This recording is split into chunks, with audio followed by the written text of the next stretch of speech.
This audio session combines Sadhguru's speeches with binaural beats technology. Please use headphones and listen carefully. This audio can enlighten you.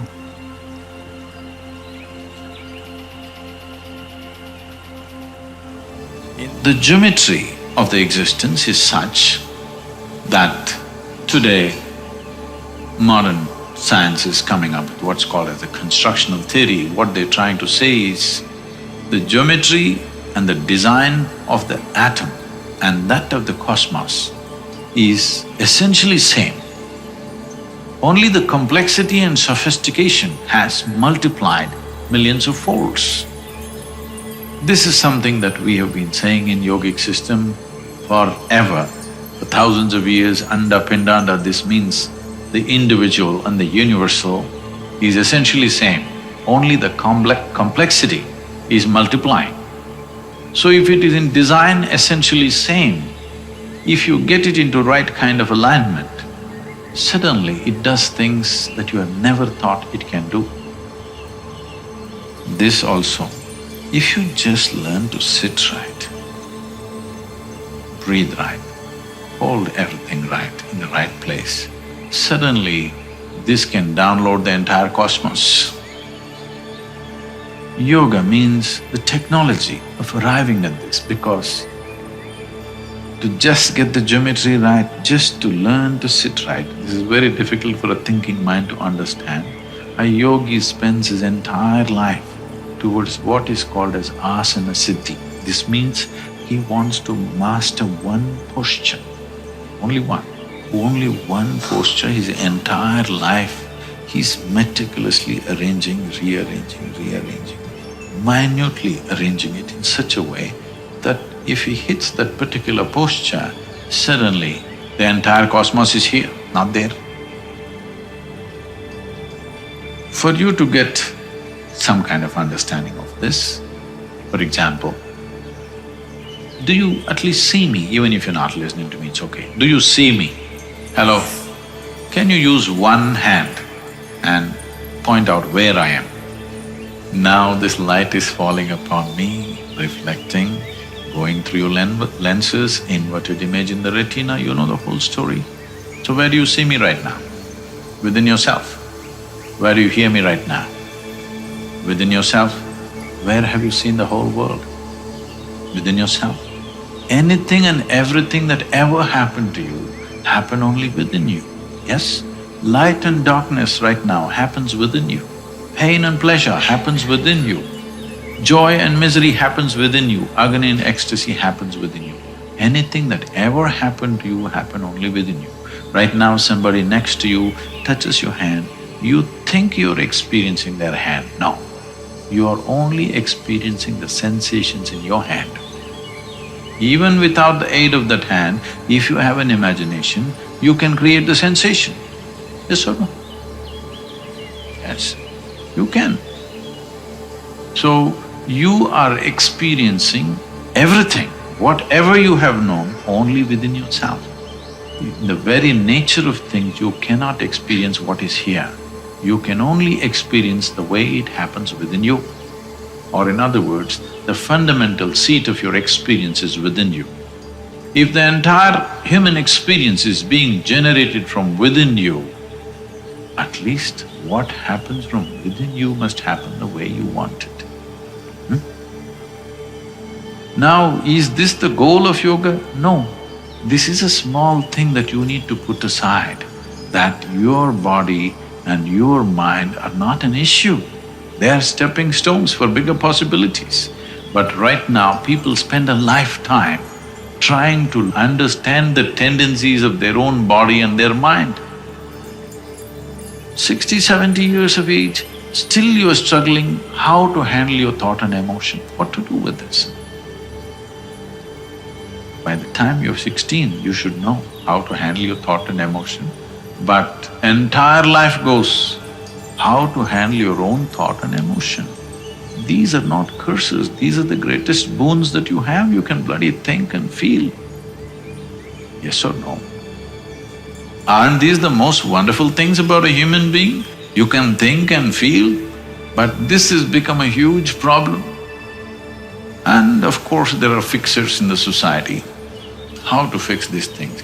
First time when I came to United States, I just couldn't figure this. It's many years ago. And wherever I went, people were talking about stress management. That why would they want to manage stress?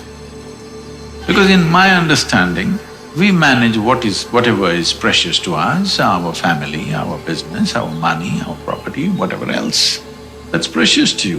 Why would you want to manage stress?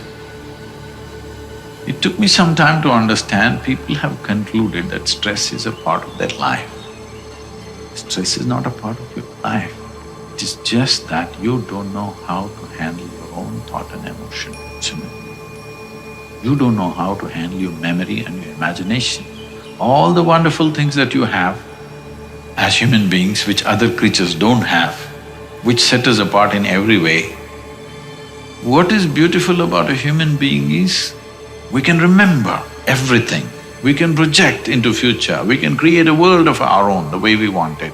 If we want it, we can pull it down today and create another world tomorrow morning in our mind. Yes? But that's become the source of suffering for humanity. I hear every year 350 million people in Europe are on psychiatric medication. This is 39% of the population. So a society which has enjoyed generations of economic well-being, 39% of the people, if you withdraw a few pharmaceutical formulations, 39% will go crazy. You call this well-being, I'm asking. But do you see entire world making a journey in this direction? In many ways, the entire world is trying to make a journey in the same direction of madness. Because the experience of life as you sit here, the experience of life is not good enough. The world is moving towards chemicals to create experience. I'm not looking at this morally. I'm only talking about the efficiency of it. Sure, chemicals can cause experiences because all experiences within you is also a certain kind of chemistry. What you call as peace is one kind of chemistry.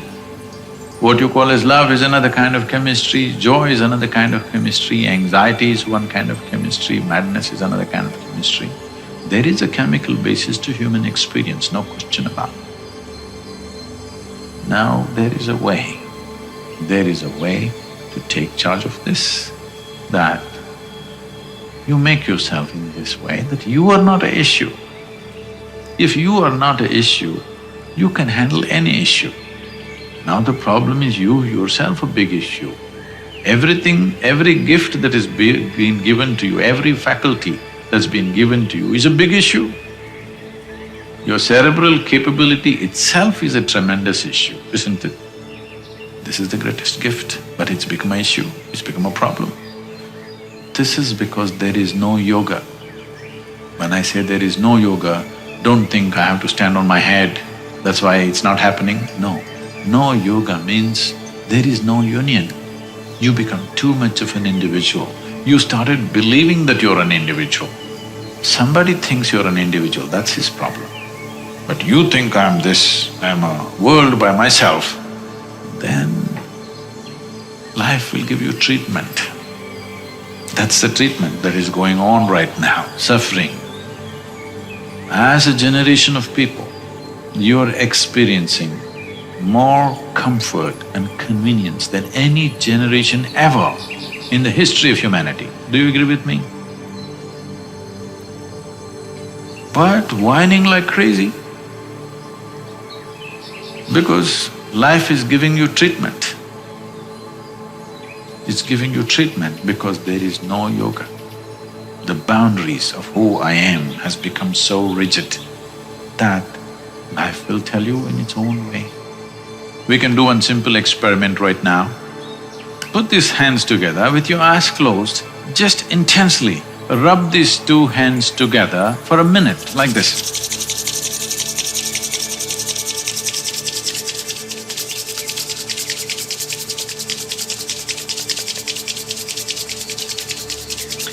Just hold it apart by 4 inches. With your eyes closed, just hold these hands 4 inches apart.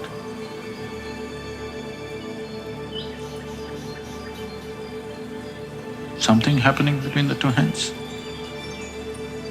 Okay? So this is the nature of your sensory body. If something effervescent happens in this, the sensory body will expand. You might have experienced this. You know why people are rubbing each other all the time? Because some sense of oneness. Yes, your sensory body expands and some sense of being beyond yourself. It doesn't last, that's a different thing, but at least there is some sense of unity in the thing. Now, the nature of the sensory body is such, if your energies are in an effervescent mode, then you will see sensory body will expand. Suppose your sensory body became as big as this hall, let's say, then you would experience all these people as a part of yourself. Because anything which is within the boundaries of your sensation, you always experience as myself. Suppose you experience this one and this one and this one and this one as yourself, then do I have to tell you, don't kill this one, don't harm this one, don't rob this one, don't torture this one? Do you need teaching? I'm asking, thou shalt not, thou shalt not, thou shalt not, do you need teaching? You would not need any morality because your humanity is full-fledged. Your humanity is full-fledged means your sensory body expanded. Now you felt very clearly by experience, as you am experiencing the material that I gathered from many places and made body out of it, and now I feel this is me. If you felt everything else is me, then we say you're in yoga.